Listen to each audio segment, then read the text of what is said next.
What's up, Zoners? This is Tyler, Big Turd Ward, and Jason, the lucky bastard Utawalt, coming at you live from the West Coast. And this is the Fantasy Red Zone. Today, man, we've got questions. The biggest questions heading into week 2, fantasy related. We went through all of the Vegas odds to answer our questions, okay? We can't tell the future, but Vegas can. So, hey, man, is Harold Fannin going to outscore David Njoku? Stuff like that. How is Kayshon Boutte going to do this week? So stay tuned for those questions. We also have our starts of the week. And before we have all that, we have the news, man. So big episode. Jason, this show needs help. Man, just look at us. We look like we need some help. Tell the public how they can help this show, please. Yeah, we need the help, and the medication we need is subscribers. So like and subscribe, please. We're also on the radio and Apple Podcasts and Spotify. If you guys are listening to us on those platforms, please, 5 stars. It pushes out to everybody else. We need to get out there. And we also got a Patreon. Back to you, Tyler. Thank you, Olaf and Cardiff Mario, our Patreon patronists, our patriots. All right, anyways, Jason, I'm going to share this real fast. Oh, you know what? No, we got the news, and then I'll start sharing. So real fast, Brock Purdy out 2 to 5 weeks with turf toe. Mac Jones was able to provide Brian Thomas Jr. with what he needed to be a wide receiver 6, pretty much wide receiver 1 in over the last couple months. So I am a Ricky Pearsall owner, and I am not downgrading him that much. Juwan Jennings, in the same breath, this is part of the news, did not practice today, Jason, with the sore shoulder. So it should be all Ricky Pearsall and Tongus. One of Jason's question was, will Jake Tongus lick the end zone? But those odds were not out, so we could not answer that question. But hey, man, the odds are probably in his favor. It's going to be him and what's his name? Ricky Pearsall, Jason. Yeah, well, let's not forget that Kyle Shanahan tried to draft Mac Jones. So he really wanted him on his team, and he finally got him. Oh, man, Green Bay just scored. I didn't even see how that happened. Did you? Josh Jacobs. There you go. He's all Josh Jacobs. Let's slow. Right, Jason? Yeah, he does. That's not his final form. All right, next up, dude, Judkins. Quinshon Judkins. I was wondering what's going on with this guy. There was a big article being like heavy suspension, and you look in the article, it was 2 to 4 weeks. So that's not heavy to me. Would you try to get a piece of Judkins, Jason? Trade the person that's desperate for running backs and he's got Judkins on his bench or something like that. How do you feel about that? Well, my concern now is how good Dylan Sampson looked. Well, he's going to be a third down back no matter what. Sampson? Sampson led the league. Sampson, right? Yeah, he led the league in week 1 for weighted opportunities out of every running back. It's like, damn, so they were using him in important situations. So that kind of scares me from the Judkins play. All right, but hey, if you are desperate for a running back, you got something else, maybe go for Judkins while his value is going to be, this is as low as it's going to be. And then Jason, Egbuka, all right, he blew everybody's, minds last week with a couple of touchdowns, or with a touchdown or 2, can't remember. But hey, Chris Godwin, Jason, practiced today. And like I said, he's lurking in the shadows. He's on pace to maybe start, playing in games week 4, week 5, something like that. So Emeka Egbuka, I don't know what you want to do with him. Ride him out for a couple more weeks and then go with your gut. Yeah, I mean, he's an instant start. You're going to have to start this guy. But what are things going to look like when Chris Godwin comes back? I imagine that, after a few games of Chris Godwin being back, when he's closer to 100%, that he's going to take a lot of those targets away from Egbuka. And then Jalen McMillan, Jason, was injured as well. I don't know if he was on IR, but I remember he got injured before the season started. I can't remember if that was season ending or not. So just imagine all these slot wide receivers on the same team. I would almost trade Egbuka because his value is insane right now. That does suck. All right, man. Yep. We got questions.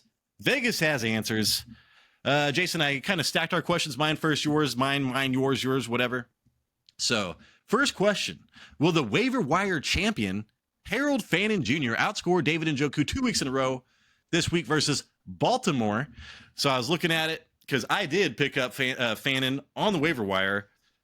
I dropped Hunter Henry for him, even though I really do like Hunter Henry, and I am starting Harold Fannin this week They were on the field a lot, but Njoku did have the most snaps.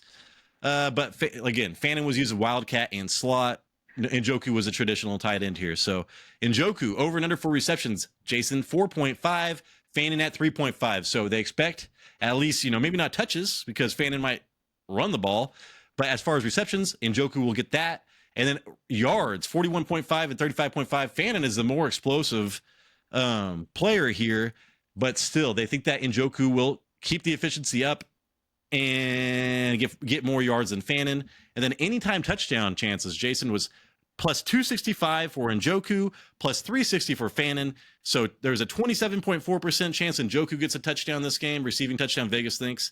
And then there's a 21.7% chance that Fannin gets his touchdown. So Vegas this week thinks that Njoku will outscore Fannin Jr. So the answer here is no. My waiver wire champion will not outscore his own tight end on his own team. That does not sound like somebody I want to start, but I'm doing it anyways. I was going to ask. I'm like, are you still going to do it after reading this? You know what? It was not too encouraging.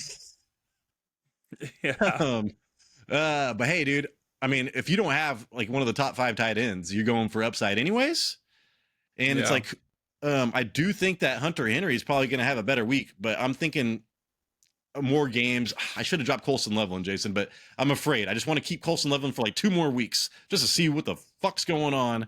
And if it's still that bad, I will make some moves.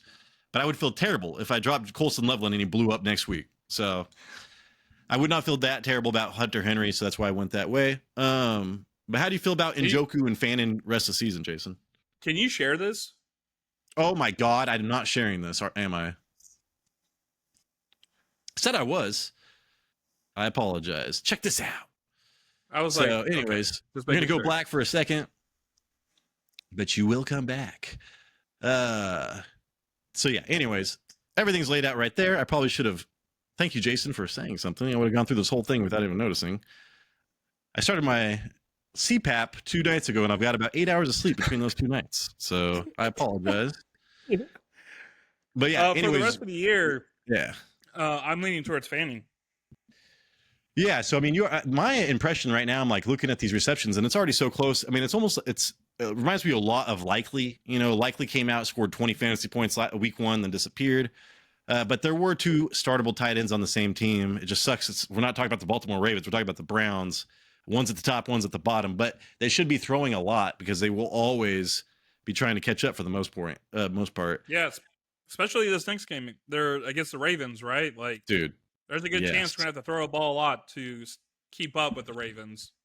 And the Ravens gave up a lot of points to Kincaid last week.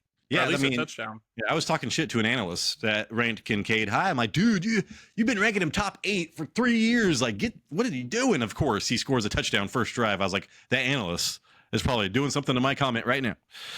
Yeah. Anyways, Jason, next question. This is from you. Will Kayshon Boutte remain awesome versus Miami or suck booty? So, play on words. I thought that was real funny. I laughed out loud when I read it. But looking at his over and under. So, 3.5. That's the same as Diggs. So, they still think he's going to be the most targeted wide receiver on this team.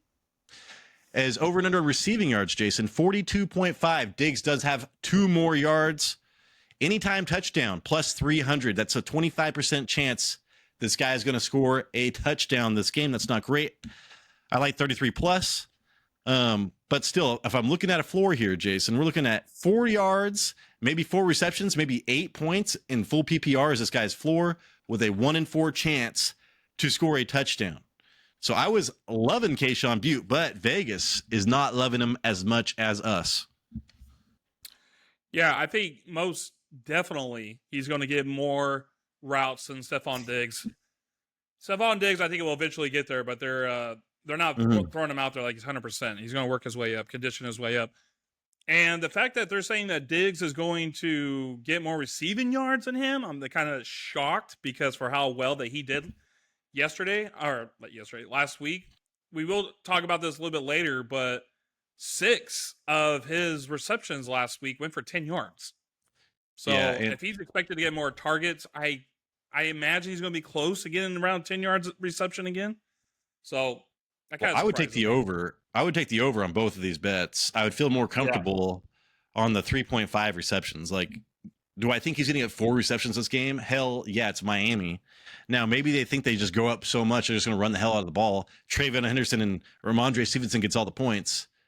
So Yeah. that is the only way this is not going to go over. So other than that, I would take those overs on both. Next up, the question number 3, Jason.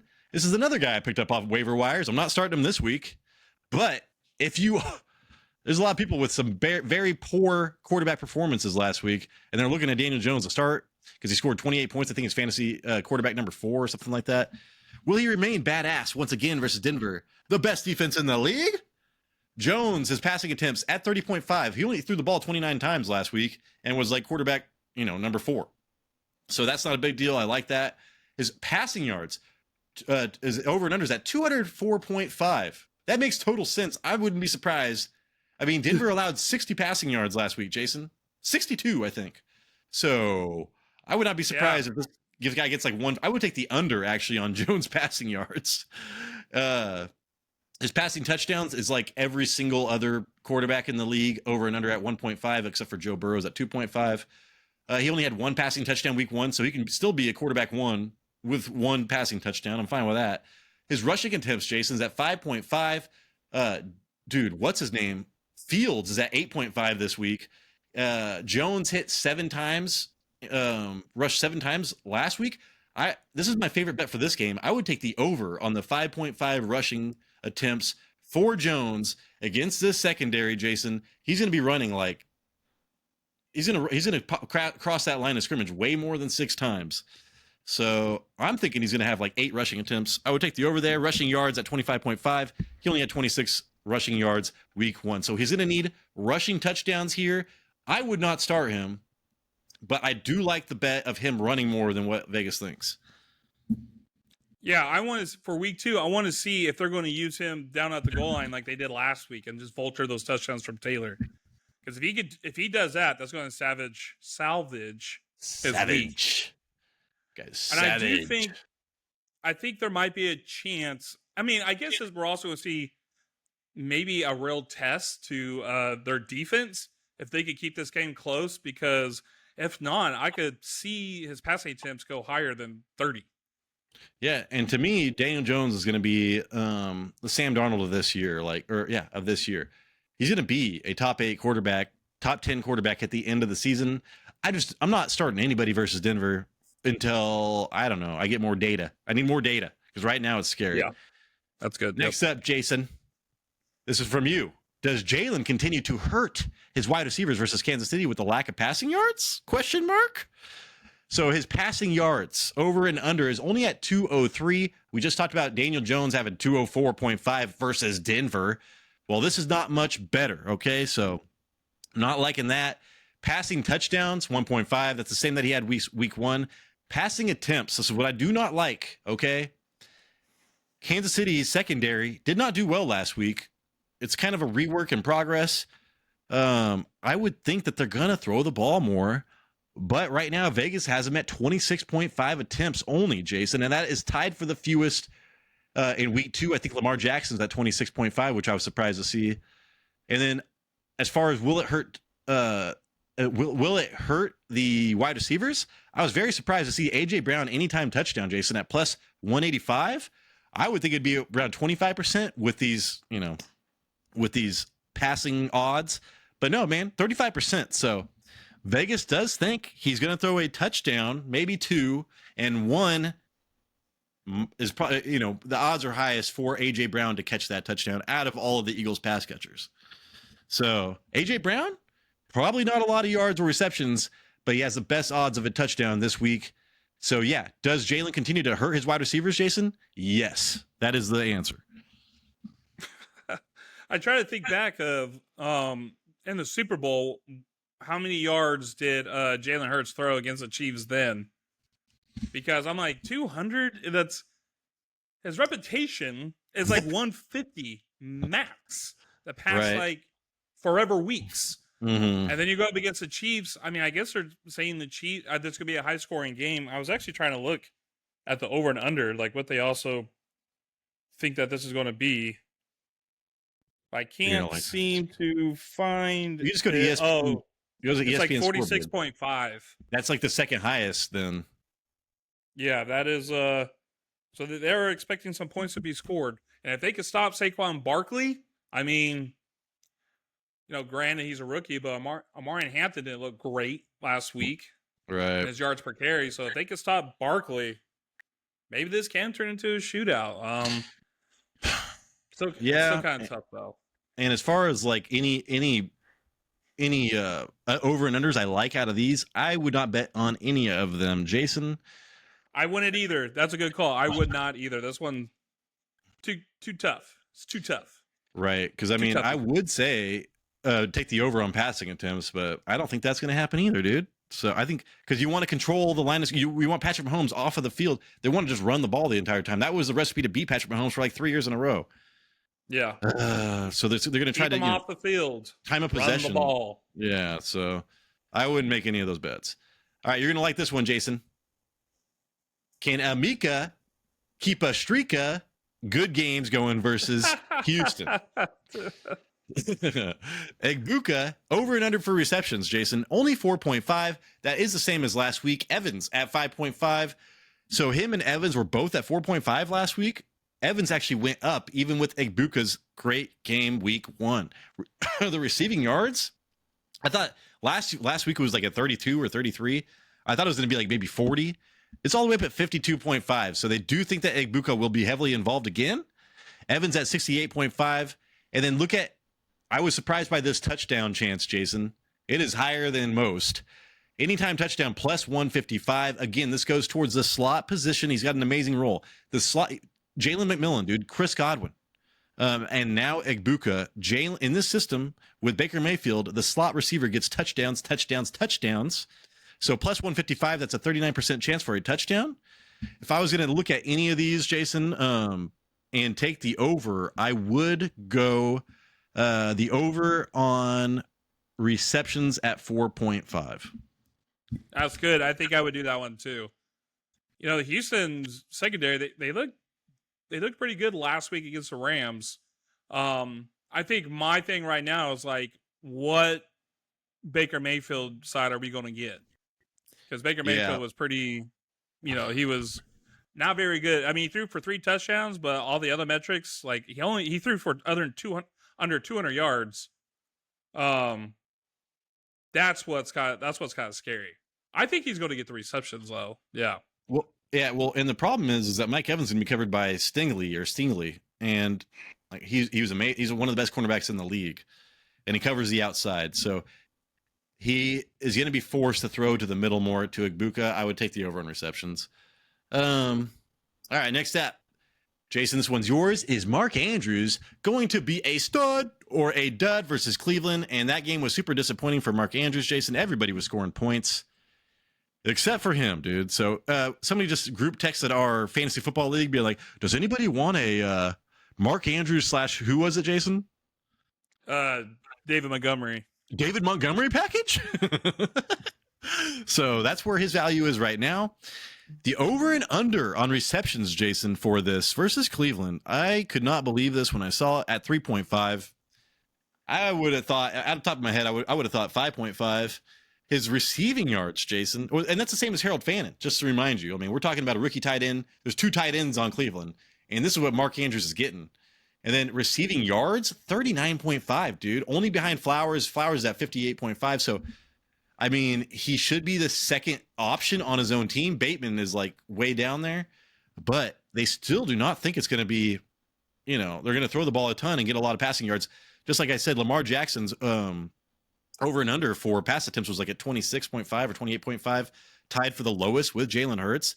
So Mark Andrews not looking good. And you can remember last year, every single week that fool caught a touchdown, man. His anytime touchdown is at plus 160. That's a 38.5% chance. So that is good. That's what we're talking about. Like Egbuka's got a really good chance as well. So anything around 40%, that's amazing. So Jason, Mark Andrews better catch a touchdown, or this fool's floor. We're looking at 8 points for this guy's floor. Which if you're in full PPR, that's okay for your tight end. But we're talking Mark Andrews, man. This is disappointing. So is he going to be a stud or a dud? Vegas thinks he's going to be a dud, Jason. Yeah, I'm looking at this, and it sounds like he's going to be touchdown dependent again. And that's kind of how he was last season. But the thing was, last season, he was scoring a touchdown at a rate of like 14%, something crazy like that. So, well, I think I mentioned in our last episode, I can't go. I mean, I don't have him in any one of my leagues, but right now I don't have the confidence to be starting Mark Andrews. Yeah, people are trying to trade him away. All right, Jason, I think this is our last question. Let me see. Yep, it's our last question. Will Jordan Mason become Vikings running back 1 over Aaron Jones this week versus Atlanta? It seems like a hot take, right? That's all everybody was talking about. They're like, dude, Jordan Mason is a running back 1. It's already happened. We're cooked, chat. We're cooked. That's what all the Aaron Jones owners were saying. We're cooked, man. Well, let's look at this. I thought it was funny. Mason, over and under rushing attempts at 12.5. I think they had the same. Their over and under was the same on rushing attempts last week, but Jones had the higher receptions at 2.5. So it evened out for touches. It's going to be the same it's going to be a little bit different this week. So 12.5 for Mason, 10.5 for Jones. So already Vegas is thinking that it's shifting towards Jordan Mason. Rushing yards, again, he was much more efficient with his attempts. 55.5 for Mason, 38.5 for Jones. And this is anyways, there was no reception totals, but I can tell you that Jones is probably going to be about 2.5 and Mason will not be listed. So we're looking at about the same amount of touches this week, Vegas thinks, but with the rushing heavily favoring Mason. And then anytime touchdowns, Jason, plus 100 for Jordan Mason, dude. A 50% chance. The way this guy was used last week, they think there's every other game this guy's going to get a touchdown, man. So that's, 8.5 touchdowns over a year. So Mason right now he is the running back 1 for my Minnesota Vikings, Jason. The answer is yes, and it happens this week. And this happened a lot sooner than we expected. We've been kind of talking about this. You and I both loved Mason. I'll give us that. Yep. We've been talking about this all off season. Right now, it looks like the thing that's helping Jones is hopefully he gets another 20-yard touchdown. Reception. That would be the thing that looks like that's what's going to be saving him this year. Yeah, dude. So, hey, Aaron Jones owners already know that their value is way jacked, so they're holding hopefully for a good game and then get rid of him because Jordan Mason looked like he looked like twice the size, twice the speed, but Aaron Jones and he was pass protecting like way better too, way better. Oh yeah. So it's gonna happen, man, and they're gonna want to run the ball with Mr. War Paint back there.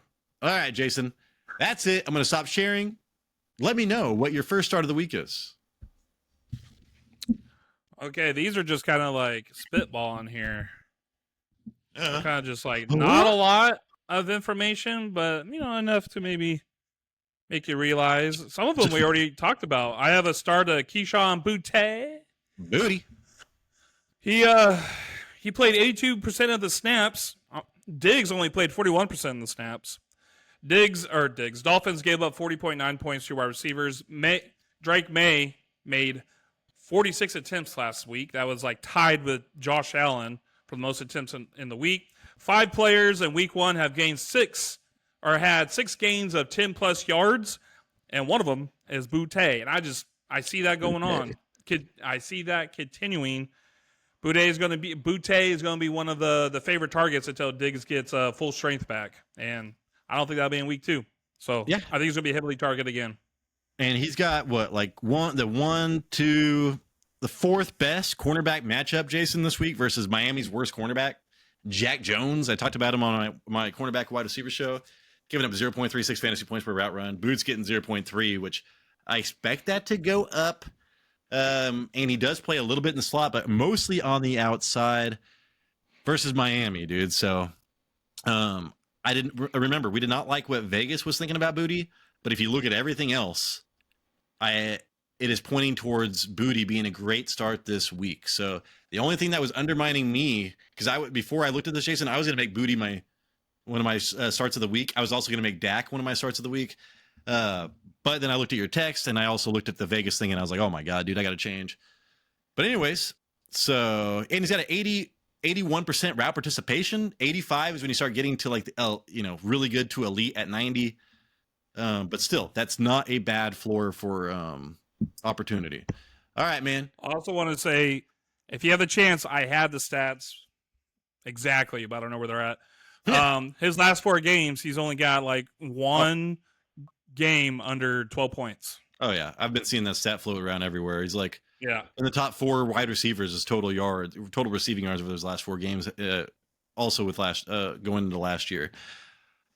All right, Jason. You know what? I'm just going to start with James Conner real fast. Carolina, because this is going to be super fast. I literally had no time to do this. I was looking up questions and Vegas stuff. But hey, James Conner is going against Carolina, and I know you're kind of upset with how much Trey Benson was involved. Carolina gave up the 3rd most rushing yards last week at 200 yards. And I'd be like, well, that's only a 1-week sample size, right, Jason? Well, that's after giving up the most rushing yards in the league, Jason, last year at 180 a game. So they're picking up right where they left off, dude. 200 week 1, 180 a game last season. As of right now, if you're looking for a team to stream running backs against, it is the Carolina Panthers, and their offense doesn't look good right now either. So they're not going to keep anybody off the field or make people throw the ball. They just have to run the ball even more, dude. So James Conner, to me, this week is going to be a top 5 running back. Yeah, did you say they gave up like 190 yards last week? It was 200, and ATN had 160 of them.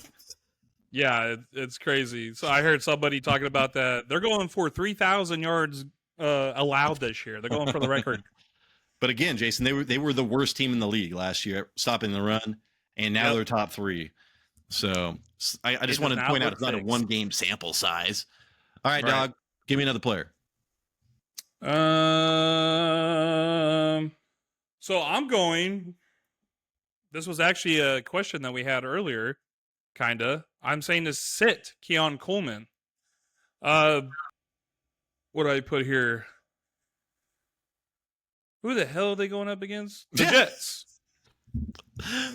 Sorry. Yeah, because Sauce Gardner's doing this stuff like half-assed because we're so worried about the Vegas thing. Like I got like barely anything written here. So I think I put yeah, and the Jets gave up. I don't know why I'm putting that. Anyway, the whole point, Sauce Gardner he followed DK last week 90% of the time, and he only allowed 1 reception on 4 targets for 11 yards. 0.21 fantasy points per route run. Tyler, I got that from yours. And what I'm going with is like Coleman did well because Josh Allen had to put up 400 yards and throw the ball 46 times, and his touchdown was luck. He got a lucky touchdown. So if you think that Josh Allen is going to throw the ball that much, which I don't think they're going to be trailing like how they were trailing against the Ravens. So I don't think he's going to throw for 46 times. And he's got one of the best quarterbacks covering him this week. I will not start him. Yeah, Keon Coleman, and I told you this. He was on my trade away this last week, and everybody's like, "What do we think about Keon Coleman, dude? Did you see the trust that Josh Allen had in him, and all this stuff?" I'm like, "Yeah, I mean, I don't know if that's just by necessity because there's nobody else to throw to at the time, or if that's something I can believe." But that all happened. Like I said, he had 1 catch for 8 yards or whatever going into the 4th quarter, and then that happened. So I'm not really digging that at all. And then he has a terrible matchup this week, so you're not going to be able to capitalize on his value for a couple more weeks after that until he blows up again. So I would probably try to get rid of him right now. And then Jason, I think this is going to be a good one. The tight end start of my week is Jonnu Smith, and I should probably pick him up off the waiver wire and start his ass. He gets Seattle, and so when I'm looking at tight ends, I'm always looking at like teams with 2 really good cornerbacks, and if they just funnel that, it just forces the offense to go through the tight end in the middle. So Seattle with their good cornerbacks, they do funnel those targets to tight ends, and they gave up a touchdown to Kittle. Kittle looked like a world beater that first drive, and then later Jason Tongas licked the end zone. So Jonnu Smith with Aaron Rodgers looking the way he did last week, I am thinking that Jonnu Smith is going to be a top 10 tight end this week with top 5 upside. I would start, I think, like I said, I would start him no problem. And I would probably start him over my Harold Fannin and stuff, but I'm just thinking in the future, I don't want to hold people on my bench. Yeah, I was actually wondering, do you know who received more targets? Was it Pat Freiermuth or Jonnu Smith? I know Jonnu was the one that scored. Well, I think it was Jonnu when I was looking at it. But all right. Yep. If Aaron Rodgers can play as efficient as he did, that's great. That's a good call. Man, those cornerbacks are really good in Seattle. And then what's up? What's your next one, Jason? You got two more. Two more. I think I got like 4 more. Oh, you got okay. I've got 2 more. Okay, I got 4 more. Yeah, I'll make them quick though. I don't care. So my next one is start Tony Pollard. So he did have a tough matchup versus the Broncos. Tyler said it before, the best defense in the league. But with Tajay Spears out, he had an 87% snap share that ranked 3rd for running backs. He had 19 total opportunities against that tough defense. The Titans appear that they're going to be run heavy this year. They were ranked 7th in rushing. Oh, dang it, my kicker just missed a field goal. Where was I at? They are ranked 7th in rushing percent over expected at 9.7%, and he's already 11th in yards after contact per 10th and 6th in forced missed tackles. It's a tough matchup, but I think the usage is going to save him this week. I wish somebody was in here, Jason, so I could make a bet. Be like, I bet you he misses this field goal right here.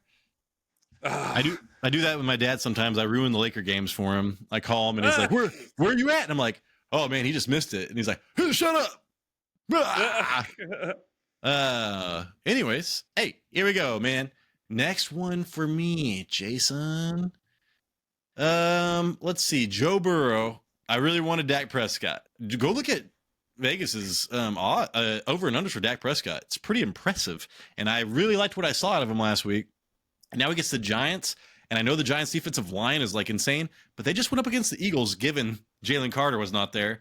But they are a deep offensive line, and the Cowboys offensive line was what I was worried about. They looked a lot better than I thought. So I think this is a CeeDee Lamb like redemption game. CeeDee Lamb's going to get like 15 fucking targets. I would take the over on any receptions or targets for CeeDee Lamb, because after those drops, I bet you Dak hits him like so many times, like try to rebuild confidence or whatever.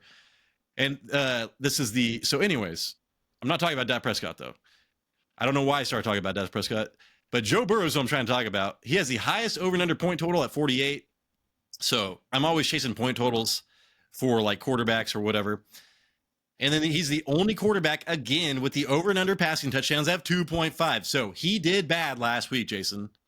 And I would have said Justin Fields in this spot if it wasn't Joe Burrow, because I do think Justin Fields is going to be running a shit ton. And he's going to have to score a lot. But I did tell somebody on our, there was a comment on one of our videos, and I did say to start Burrow over Fields. So I'm putting my money where my mouth is. I'm saying Burrow, huge bounce back game, 25 fantasy points. Yeah, and that comment, I was talking to that guy too, and it's like, it's hard to even say that to sit Joe Burrow because we know what Joe Burrow is capable of. And I was telling him, I was like, but I was the guy who sit Fields last week because I thought I was going up against a tough defense in Pittsburgh, and I was like, okay, now we see what he's capable of. I don't want to miss out on that again. But Joe Burrow, they always start slow, but maybe this is a team that they need to actually play well, and he could blow up. He could easily put up 30 points against Jacksonville. Yeah, of course. Yeah, and Jacksonville's defense looked real good last week. You're probably worried about that versus Bryce Young. But it's a whole different thing. All right, man. Both number 1 overall picks. Wasn't Joe Burrow the number 1 overall pick, Jason? From LSU, I believe so. Best, because he had the best year of the quarterback of all time, him and Cam Newton. Anyways, moving forward, my last start, Jason, is somebody that's on my team, and I'm trying to build myself up with fake. What's up? Oh, you want me to go? You are correct. I just said Burrow. Jason, I've slept 8 hours in the last 2 days. I apologize. Okay. My eyes are sorry. My eyes hurt right now. I need to close them. Okay, now I'm saying to sit Tracy Jones. So we're saying in the Cowboy-Dallas game.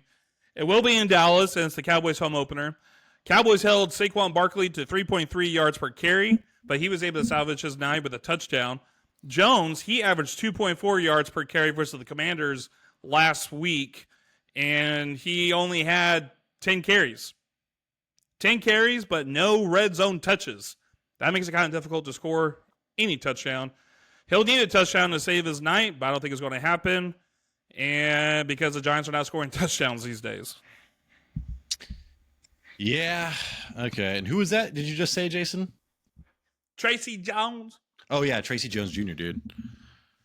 That was a scary stat looking at all the running backs from the Giants last week. That's for sure. Yeah, I would not want to start him or Cam Scattaboo until I saw them do something. And people were so high on Tracy Jones, man. He was getting pushed up so high. And I liked him super low as a value, but as soon as he went a couple rounds higher, I was out. And I'm so glad I did not draft him. But I might be eating my words by the end of this season. I picked him. He was my waiver wire pickup last year for like 3 games. It was awesome. All right, man. My last start of the week is Brian Thomas Jr. He had 7 targets last week. He had me. I think he got me 8 points with a rushing touchdown. Do the math, man. This guy's a wide receiver, so that was god awful. But this week, man, he's got one of the best cornerback matchups, top 10, top 8. He had an 85% route participation, even with Travis Hunter catching all those balls. That is elite usage. And he was in the slot 22% of the time, which I do enjoy. I don't want this guy just to be all the way on the outside all the time, especially with Trevor Lawrence needs to be throwing close. He likes the slot wide receivers. So I'm hoping they might move him into the slot a little bit more because Travis Hunter is reportedly going to play more defense this week. But hey, man, his target share was still elite, dude. 26.3%. He had the highest uncatchable rate out of any wide receiver this last week. I saw that stat today, and he had 0.53 fantasy points per route run still. So if it wasn't, that's only because of that rushing touchdown is counting towards that stat. If it wasn't, dude, that fool would be terrible. And he's Jason. This guy's been on the wide receiver cornerback matchup list going on for a year and a half now. Cam Taylor Britt. He is the worst cornerback for the Cincinnati Bengals. He somehow continues to keep his job year after year. And he's one of the worst cornerbacks in the league right now after week 1, dude, giving up 0.32 fantasy points per route run. And yeah, so I believe that Brian Thomas Jr. will have a bounce back week this week. Liam Cohen knew how to use those outside wide receivers. It's all a Trevor Lawrence problem, man. He is so inaccurate throwing on those deep outside throws. So hopefully Liam Cohen just changes the routes, dude. And because instead of trying to make Trevor Lawrence accurate, because that's just not going to happen. Or give him more rushing attempts. Yeah, that'd be amazing too, dude. Wildcat, take Trevor Lawrence out of the equation. Yeah, if Lawrence could throw some accurate passes, Daniels is going to smoke the Brits. What? Isn't the cornerback's name Brit? Oh, okay. I was like, what? Brits? What? British? Brits for short? Okay. On to the next one. On to the next one. Who is it, Jason? Dak Prescott. So I'm saying to start him versus the Eagles defense. 82.4% catchable throw rate, 8.8% hero throw rate, 0.0% turnover worthy throw rate, 12 dropbacks under pressure, 0 sacks. Tyler just mentioned earlier how we are very surprised about how his offensive line did against the Eagles. Granted, they didn't have Jalen Kirk because he had like cotton mouth or something, so he was like spitting on the field. It was something crazy. And can't forget that Lamb had those drops. If he didn't have those, so Dak Prescott actually lost 83 air yards on those drops, which is the most by any quarterback last season.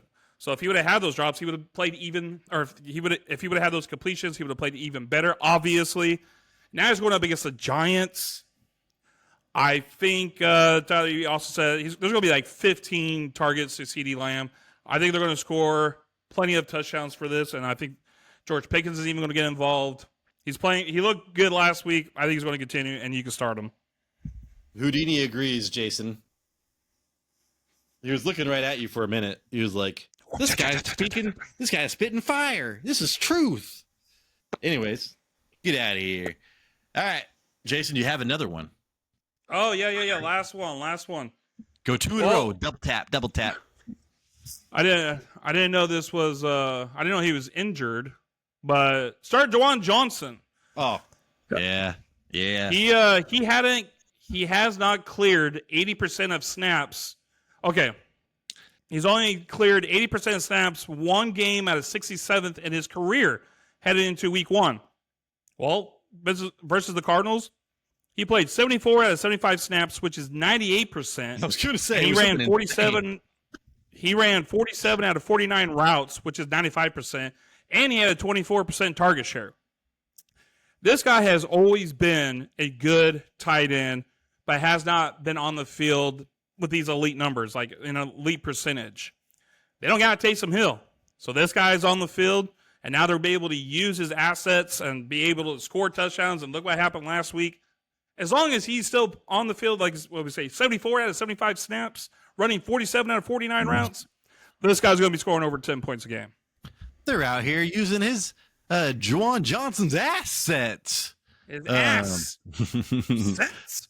So, Jason, on my waiver wire show, I was like, hey, man, I was running down his usage, and I was like, this is like Brock Bowers, like his target share and the route participation. I was like, this is like Brock Bowers type numbers, dude. So now he's not as talented as Brock Bowers, but sometimes you don't need to be when you have that kind of that usage. So yeah, this thing is a volume. He's a good tight end, and he's got volume. Turn up the volume. Woo! Crank Final it. tap too. Crank it. So, anyways, that is a show. Let us know if you like the Vegas stuff. Okay. Sorry I did not share in the beginning. Hopefully, people will continue to watch. Jason, I might have just ruined the show for not with not sharing my first thing, but whatever. Hey, hopefully, bomb in the comments if Tyler ruined the show by not sharing. Hey, man, go home and go get some sleep, Tyler. I'm talking to myself now. I'm like, oh my God. Hey, you go get some sleep. I'm looking at myself, talking to myself in my computer. Anyways, hey, Jason. Hey, if you got somebody that you want to know the odds of and what we think, comment down below. Hopefully, let us know if you like this. Hopefully we earned a thumbs up. Hopefully we earned a subscription because that's what we need right now. We need subscribers. And Jason, please send us out. Yeah, so what we got coming up next, this comes out on, let's say Thursday. This comes out Friday. And then later on, Friday evening, we have our live show. We do rankings. Come join us. It's a Q&A. Ask all the questions so Tyler could answer it while he's drinking some Burt. We'll talk shop. We got an offensive line, defensive line report coming out even later, like Saturday morning at 2 a.m. Yeah. What are we doing? Anyways, I'll talk to you in those videos. Deuces. This is the Fantasy Red Zone. We appreciate you. I thought you just hung up. You're all,